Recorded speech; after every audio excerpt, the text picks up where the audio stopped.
This problem involves a frame made of an L-shaped bar, a straight bar, and the frame supports a load W attached to it indirectly through a pulley at D.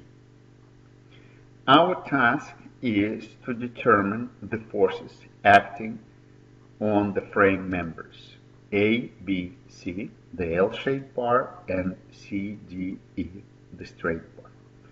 The frame is supported at the points A and B by two pin supports. So we approach this problem by putting apart the entire frame and identifying three basic parts. First, we remove the supports. Then we separate the L-shaped bar from the frame by cutting through the pin. And then we cut through the pin that attaches the pulley to the straight bar, and as a result we obtain three free bodies, and this will be the focus of our analysis. So to draw the free body diagrams, I will identify the points A, B, C, D, E, and I will start with the free body diagram for the L-shaped bar.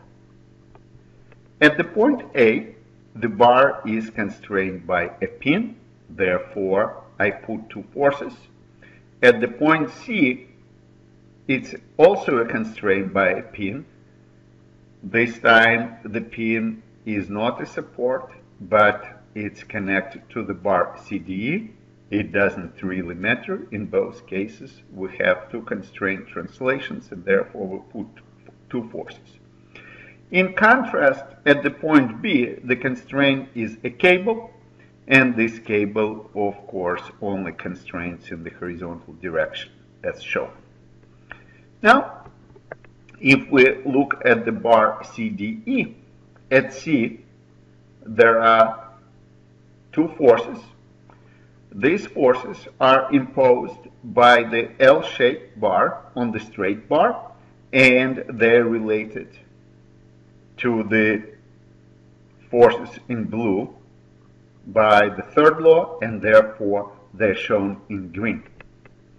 Now I proceed with the points D and E, where I have in effect two pins, and each pin produces two forces. Finally, I look at the remaining free body diagram. It involves the weight of the block, the tension in the cable, and the forces at D. In this case, the force in the cable and the forces at D are dictated by the third law, and the force acting on the pulley, that is the weight, is known. Now let me quickly count the number of equations and unknowns. The number of unknowns is equal to the number of blue forces, which is 5 from the L-shaped bar plus 4 from the straight bar, and the number of unknowns is equal to also 9, because we have three free body diagrams. Each generates three equations, and therefore the number of equations is 9. So it's a good situation, and therefore I will proceed with writing down equilibrium equations for each free body diagram. For the L shape, I write down the equations using the point A as the pivot for the moment equation. It's a convenient pivot because it only engages three forces. A similar equation could be written for the point C, but there is an advantage in using the point A, as we will see later. Similarly, I will proceed with the free body diagram and equilibrium equations for the straight bar, and this time I will use the point E as the pivot for the moment equation. And alternatively, I could have used the point D as a pivot, or C, but again, D or E are advantageous than C, and we will see that later. Finally, we have the free body diagram for the pulley and the block, and it involves 3 unknown forces and 3 equilibrium equations. And the natural choice for the pivot is, of course, the point D.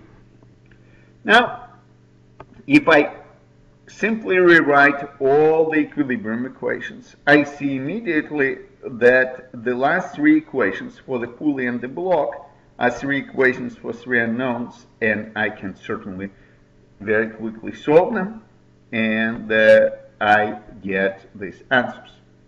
Now, what I will do, I will go to the moment equilibrium equations for the first 2 free body diagrams, and I see that both of them involve the unknowns Cx and Cy. That is, I can now have a system of 2 equations for 2 unknowns. And this was the advantage of using the point A and the point E, right? These equations allow us to combine the moment equations for the unknown Cx and Cy.